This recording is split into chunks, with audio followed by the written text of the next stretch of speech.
turns dangerously real for Taiwanese. Younger Taiwanese increasingly see their identity as separate from China. Calls to denounce die-hard Taiwanese secessionists.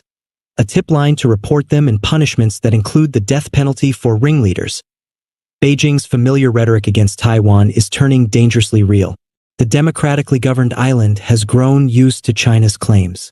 Even the planes and ships that test its defenses have become a routine provocation. But the recent moves to criminalize support for it are unnerving Taiwanese who live and work in China, and those back home. I am currently planning to speed up my departure, a Taiwanese businesswoman based in China said. This was soon after the Supreme Court ushered in changes, allowing life imprisonment, and even the death penalty for those guilty of advocating for Taiwanese independence. I don't think that is making a mountain out of a molehill. The line is now very unclear, says Professor Chen Yujia, a legal scholar at Taiwan's Academia Sinica. China's Taiwan Affairs Office was quick to assure the 23 million Taiwanese that this is not targeted at them, but at an extremely small number of hardline independence activists. The vast majority of Taiwanese compatriots have nothing to fear, the office said, but wary Taiwanese say they don't want to test that claim. The BBC has spoken to several Taiwanese who live and work in China who said they were either planning to leave soon or had already left. Few were willing to be interviewed on record. None wanted to be named. Any statement you make now could be misinterpreted and you could be reported. Even before this new law, China was already encouraging people to report on others, the businesswoman said.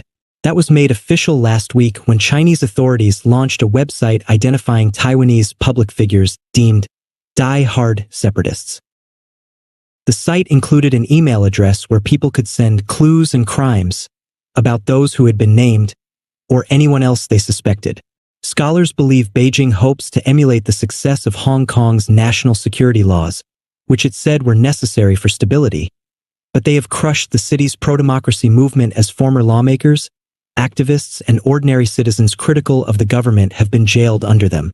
By making pro-Taiwanese sentiments a matter of national security, Beijing hopes to cut off the movement's ties with the outside world and to divide society in Taiwan between those who support Taiwan independence and those who do not, Professor Chan says.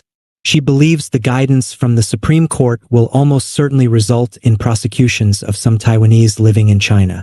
This opinion has been sent to all levels of law enforcement nationwide.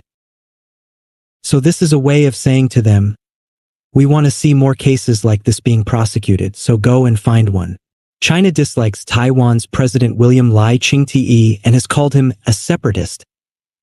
We must be even more cautious, said a Taiwanese man based in Macau. He said he had always been prepared for threats, but the new legal guidance had made his friends express concern about his future in the Chinese city.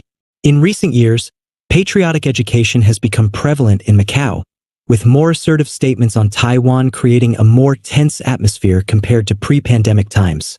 He added, Taiwan, which has powerful allies in the US, the EU, and Japan, rejects Beijing's plans for reunification. But fears have been growing that China's Xi Jinping has sped up the timeline to take the island, an avowed goal of the Chinese Communist Party.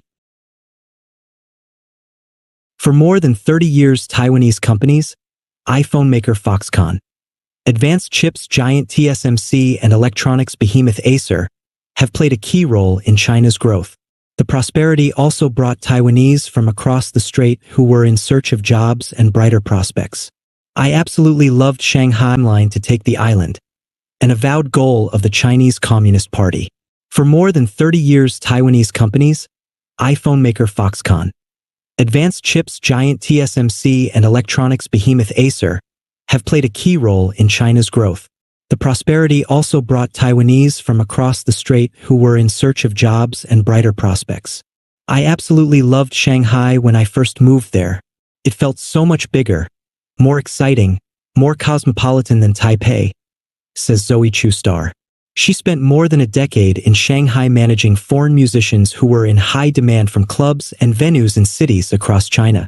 This was the mid-2000s when China was booming, drawing money and people from across the globe. Shanghai was at the heart of it, bigger, shinier, and trendier than any other Chinese city. My Shanghainese friends were dismissive of Beijing. They called it the Big Northern Village, Ms. Chu recalls. Shanghai was the place to be. It had the best restaurants, the best nightclubs, the coolest people. I felt like such a country bumpkin, but I learned fast. Taiwan's annual military drills are a show of strength directed against Beijing. By the end of that decade, in 2009, more than 400,000 Taiwanese lived in China. By 2022, that number had plummeted to 177,000, according to official figures from Taiwan. China had changed, says Ms. Chu, who left Shanghai in 2019. She now works for a medical company in Taipei and has no plans to return. I am Taiwanese, she explains. It's no longer safe for us there. The Taiwanese exodus has been driven by the same things that have pushed huge numbers of foreigners to leave China. A sluggish economy, growing hostility between Beijing and Washington, and, most of all, the sudden and sweeping lockdowns during the COVID pandemic. But Taiwanese in China have also been worried because the government doesn't see them as foreigners, which makes them especially vulnerable to state repression. Senior Taiwanese officials have told the BBC that 15 Taiwanese nationals are currently being held in China for various alleged crimes, including violations of the anti-secession law. In 2019, China jailed a Taiwanese businessman for espionage after he was caught taking photos of police officers in Shenzhen, a charge he denied. He was only released last year. In April 2023, China confirmed that it had arrested a Taiwan-based publisher for endangering national security. He still remains in custody. Amy Sue Asterisk, who once lived and worked in China, says she is now scared to even visit because of her job. After returning to Taiwan, she began volunteering at an NGO which helped people who had fled Hong Kong to settle in Taiwan. It is definitely more dangerous for me now, she says.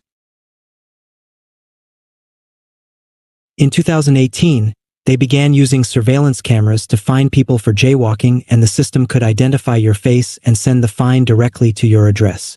She says the extent of surveillance disturbed her, and she worries it can be used to go after even visitors, especially those on a list of potential offenders.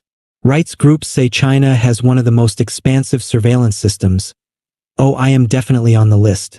I am a hardline pro-independence guy with lots of ideas, chuckles Robert Zhao, a 77-year-old tech billionaire, who founded one of Taiwan's largest chipmakers, United Microelectronics Corporation, UMC. Mr. Zhao was born in Beijing, but today he supports Taiwan independence and avoids not just China, but also Hong Kong, Macau, Thailand, and even Singapore. Mr. Zhao was not always hostile to China. He was one of the first Taiwanese investors to set up advanced chip-making factories in China. But he says the crackdown in Hong Kong changed his mind. It was so free and vibrant, and now it's gone. And they want to do the same to us here. This new ruling is actually helping people like me, he says. He believes it will backfire, increasing the resolve of Taiwanese people to resist China. They say the new law will only affect a few hardline independence supporters like me, but so many Taiwanese people either support independence or the status quo. Keep things as they are, which is the same thing, so we have all become criminals.